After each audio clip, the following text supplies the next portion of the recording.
So, okay, so first, akong i-discuss ikson mo ang truth number 1, which is God loves us. Amen? Tinuod ba na ikson? Tinuod. No? Katungod ikson ang gugma sa Dios. Unsa man? Pure love. O ang gugma sa Dios, dako. Dili masukod. O walay. Unsa man? Walay. Ano ni? Paglubad ang gugma sa Ginoo.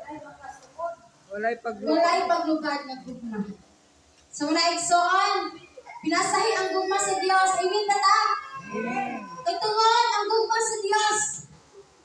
Walay sagol atik, walay sagol baka. Walay sagol binuang. Everlasting love. Amen. Amen? Okay, so mag-isgot tayo gugma sa tao. Ang gugma sa tao, puro atik, Puro puro baka. baka, puro binuang, puro pasakit. Amen ba?